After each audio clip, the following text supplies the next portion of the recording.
Hey guys, Doug from Pinetree Line Outdoors. I'm here with a very, very special guest. This guy here, my dad, Ron. He's here in his hometown of Mattawa, Ontario, Canada, and we are here to climb up the mountain to go see the Three Crosses. And Dad, what's the significance of the Three Crosses?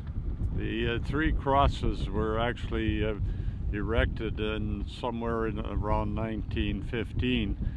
The original cross was exactly where we're standing, and it was put up by the voyageurs who came up the Ottawa River and stayed overnight on this point, and then went up the Mattawa River, which is just to my left. So basically this is where the Ottawa and Mattawa rivers meet, and right now we're on Explorers Point, and yeah, the explorers used to stay here, and the priests would have masses for them, and kind of like they do in Tibet when they climb Mount Everest, the priests will actually bless the climbers, and that's kind of the same thing here, right, Don? Yes, it is. Again, we pick a perfect day. It's windy, it's overcast, but I mean, that's the way it works. This is the day we plan to come. It's nice and cool though. It's a nice fall day. We're gonna climb up there. We're gonna climb up and see the Three Crosses and give you guys a view from up there. It's crazy to think that in 1917 they built Three Crosses and put them up on the mountain there so that everybody could see them from the Trans-Canada Highway, which crosses right through Canada.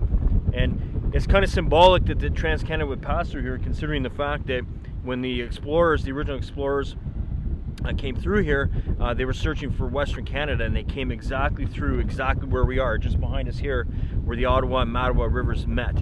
Because from my understanding, they took the Ottawa River to the Mattawa River into Trout Lake, and then Lake Nipissing, French River, and then the Great Lakes. Yeah, into Georgian Bay into the Great Lakes and out west. And everybody came through here that had to go out west, because back in that day, the only way they were traveling really was by canoe. And the most famous voyager, of course, was Samuel Champlain. Yeah, so that's pretty cool.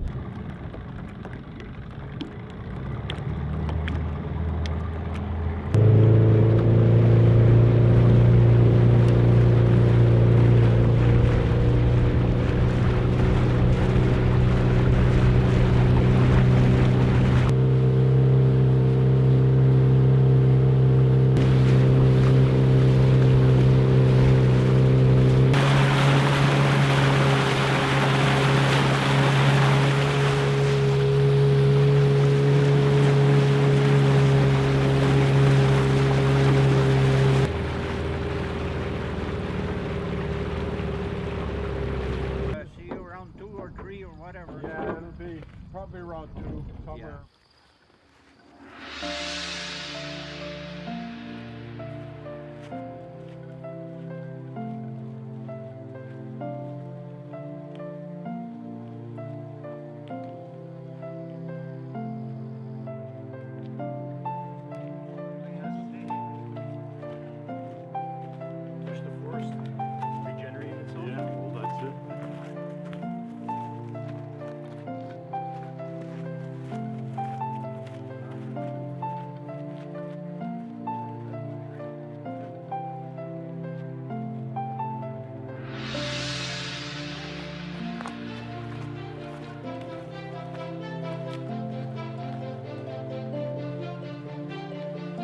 Alright guys, so we've been hiking up McCracken Lake Road, which as you can see is nothing more than a logging trail.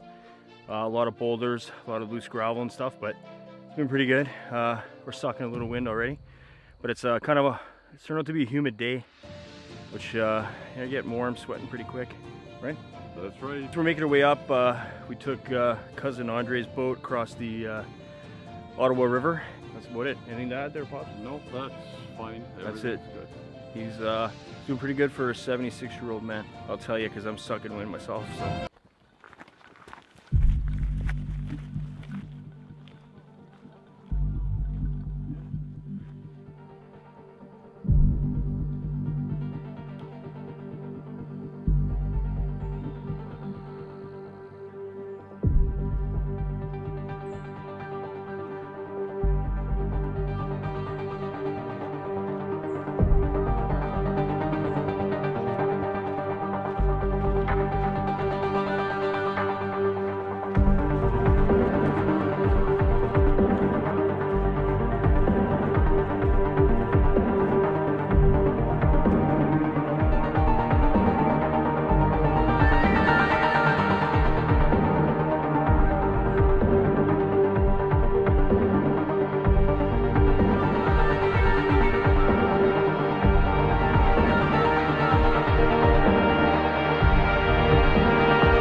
As you can see, I'm just back picking up the camera. I don't know, we're about halfway there, I guess, whatever it is. But yeah, I just want to say, you know what, Dad, I'm really enjoying having this time with you. It's a great experience to be able to spend some time with your dad, especially in a place that you both love. So, man, thanks for doing this, Pops.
Stopped here to pay respect to a gentleman we met. My dad actually knows quite well, Frank Bastien, who is a native elder whose family lived up here in the middle of the 1800s. They were considered squatters, but there's a number of families that farmed up here.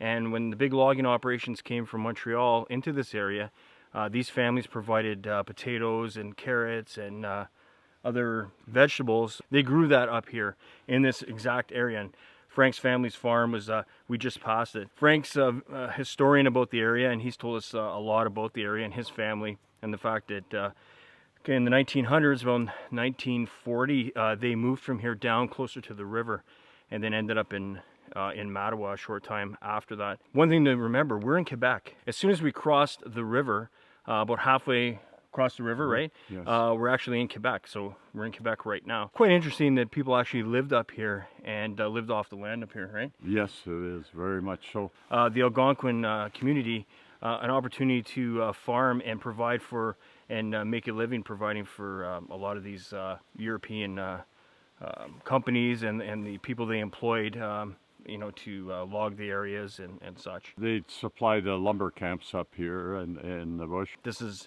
where my dad grew up, and this is where our family's from. So the historical importance for us is not only just to see these amazing three crosses, to know how people lived and how people lived here. These are our native friends and families.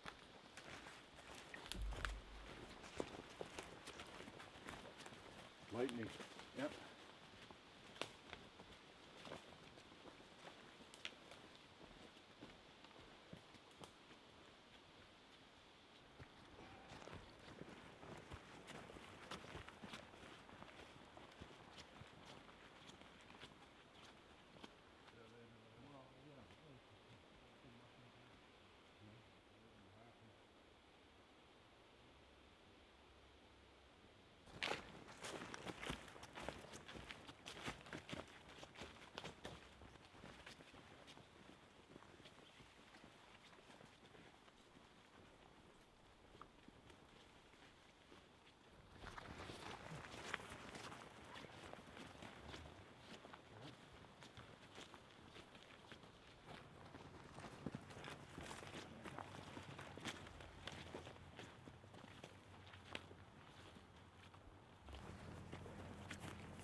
Pops, what do you think? It's your third time up here, or fourth? Fourth time. You came as a child. Yes. 4 or 5 years old. And then when did you come after that? I came up, was about 14 years old, up the face of the mountain here. It's quite steep. It is. It's very difficult. I couldn't do it now.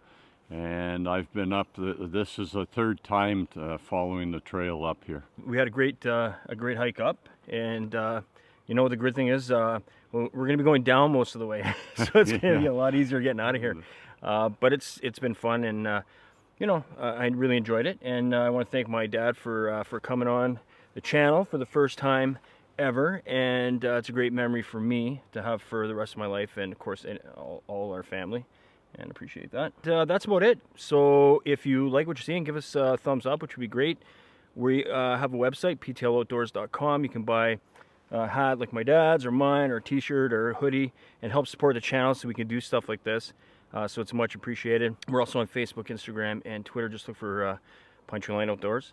And that's about it. Please subscribe. Thanks for watching. And remember, 76, 49, just get outside. Enjoy. Take care.